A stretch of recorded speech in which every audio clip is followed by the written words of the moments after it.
how do you explain the skincare barrier to your clients? Picture this for a minute.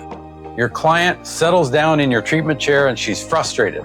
She's been washing her face twice a day. She's using a vitamin C serum in the morning and retinol at night, and her skin's never looked worse. In fact, it's red, it's tight, it's breaking out in places she's never broken out before, and she's confused and frustrated. Sound familiar? Well, chances are her skin barrier is compromised, and she's absolutely no idea what that means or why that matters. And that's where you come in.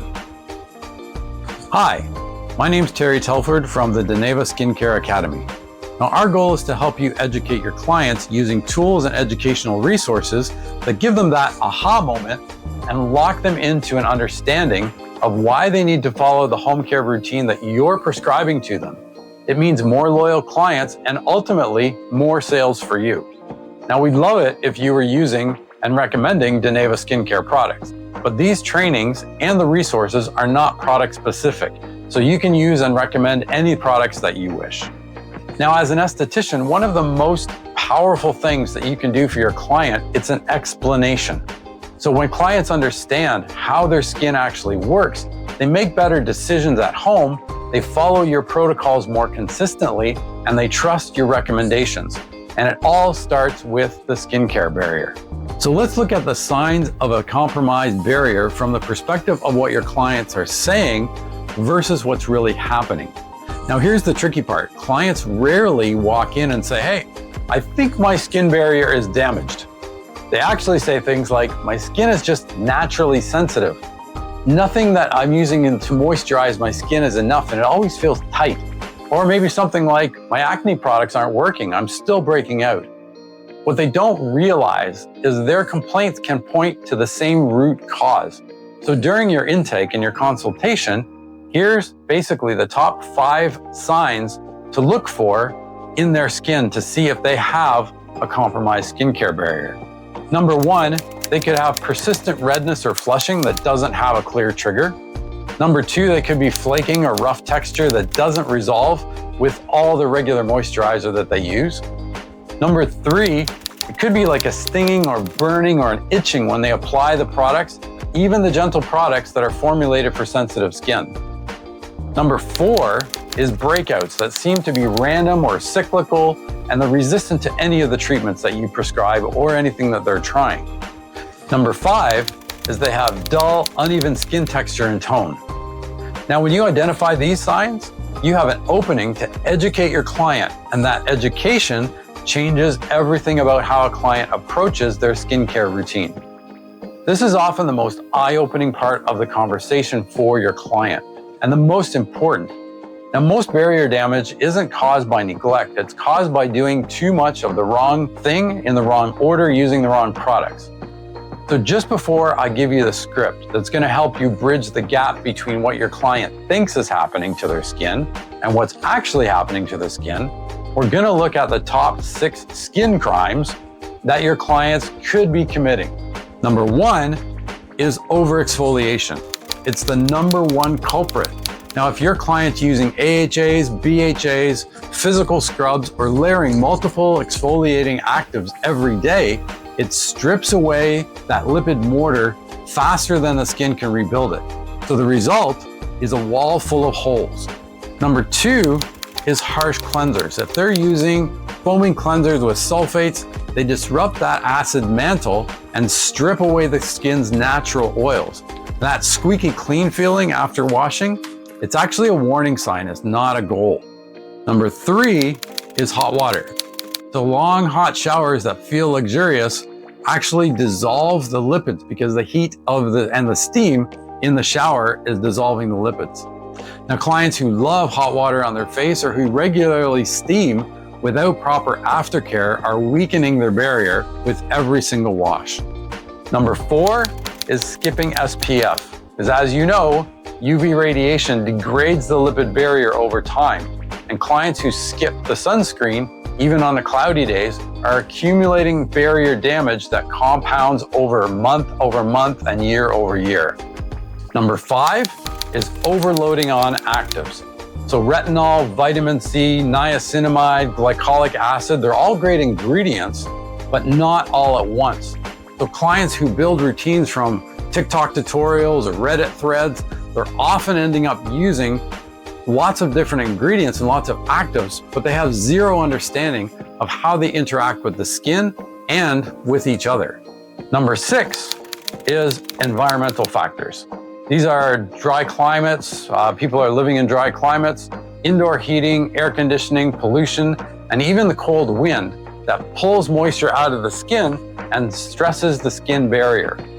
So clients living in harsh climates or spending long hours in air-conditioned offices need to be especially proactive about barrier support.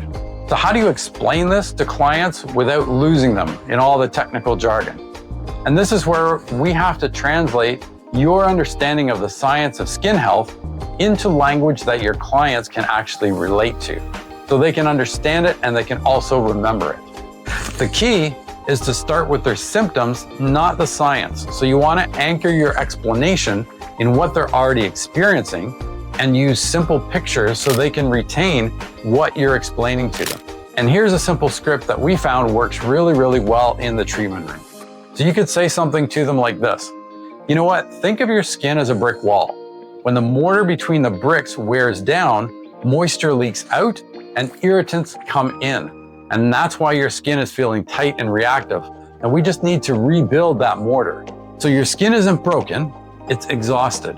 So you've been giving it a lot of strong ingredients and it just needs to reset so it can protect itself again. And that stinging feeling that you're getting when you're applying your serum or other moisturizers, that's actually your skin telling you that the barrier is compromised, because healthy skin doesn't sting. So the first part of the treatment is getting you back to that healthy skin state. Now, this is an oversimplified version of the complex skin structure, but it gives the client the information they need in an easy to understand format. So they have a better understanding of your rationale for the treatments that you are offering them and for the products that you're going to recommend. So a little pro tip for you: if you swap jargon for the plain language and use things like outermost protective layer instead of stratum corneum, say skin's natural oils instead of lipid matrix, that's going to help a lot whenever you swap out the jargon for their plain language. Now use visuals when possible. So a simple laminated diagram or a picture of the skin layer on your tablet, for example, that takes the conversation from an abstract concept to a tangible learning moment, and it makes it instantly more relatable. It's more understandable and it's more memorable because they're actually seeing what you're talking about. Now you can use the visual anchoring tools that you download from denévaskincare.ca and either show them on your tablet or print them out as visuals and use them as handouts. And set realistic expectations. Let your client know that the barrier repair takes weeks, not days, to be able to be effective. So telling them up front prevents frustration and keeps them from abandoning the products and the protocol that you set out for them. So why does this conversation make you a better esthetician and set you apart from your competitors? Well, when you start educating your clients about the skincare barrier, everything else gets easier. Your clients who understand their skin follow your protocols more consistently. They stop buying random products that they saw on social media, and they come back to you before making changes to their routine.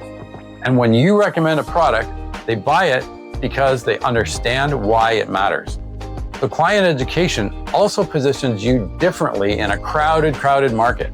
So any esthetician can perform a facial, but not everybody is explaining in plain language why their client's skin isn't responding to the treatment, and then give them a clear, personalized path forward.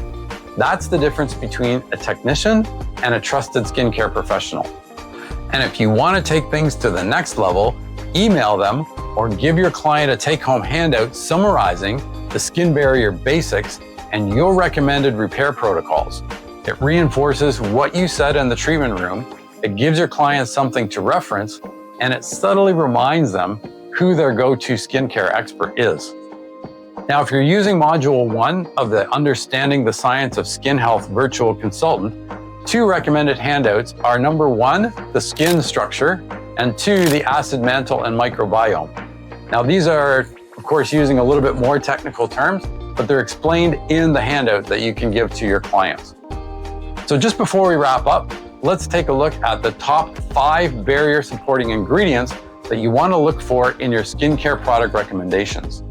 Number 1 is ceramides. They're the most direct way to replenish the lipid mortar. So you want to look for products listing ceramide NP, AP, or EOP. And these are the building blocks of that healthy barrier. Number 2 is hyaluronic acid. Now, it's a very powerful humectant that draws water into the skin and supports moisture retention. Now, it's best if it's applied to damp skin and seals in the moisture.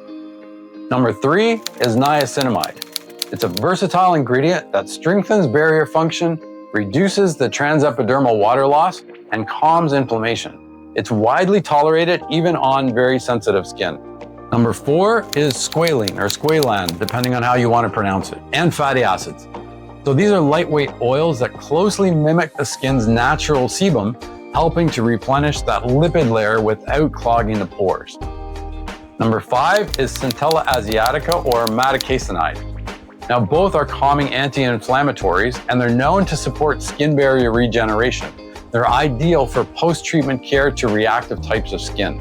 So, interesting fun fact, Centella asiatica is often called tiger grass, and it got its nickname because injured tigers were often seen rolling in the plant to help it soothe and heal their wounds. You gotta hand it to the animal kingdom, they really know what they're doing. Now, because of the calming and regenerative properties that the tigers instinctively know about, the plant became associated with skin recovery, and it's widely used in traditional medicine throughout Asia. Today, tiger grass refers to Centella asiatica that has active compounds like madecassoside, which help calm inflammation and support the skin barrier. Now, just as important as knowing what ingredients to look for is knowing what ingredients to pause during a barrier repair phase. So you want to advise your clients to temporarily step back from retinol, strong acids, alcohol-based toners, and fragrance products. Less is genuinely more when the barrier needs to recover. So you want to encourage simplicity. And while you're focusing on barrier repair, recommend a gentle cleanser, a ceramide-rich moisturizer and SPF, and that's often all the components that the barrier need to start that healing process. Now, that message alone can feel revolutionary to a client who's right now using some sort of like a 10-step routine. The bottom line, the skin barrier isn't a complicated concept. It just needs the right explanation. And when you can hand a client a clear mental model, like the brick and mortar analogy, they stop guessing and they start listening. So that understanding translates directly into better home care, better results, and a stronger relationship between you and your client. So they get healthier skin, and you get a client that trusts you even more. They refer their friends, and they actually follow through on their home care routine recommendations. So start this week with an experiment. Use the brick and mortar analogy. Watch how the conversation shifts when your client understands what their skin has been trying to tell them, and then watch how easy it is to seamlessly recommend the proper products and increase your sales easily without feeling salesy. Now, when you hit that moment of clarity, that's the real treatment. So go ahead and download the free module 1 of the Understanding the Science of Skin Health and educate your very next client. So visit denevaskincare.ca for your free copy. Thank you very much for your time, and we look forward to welcoming you to the denéva family.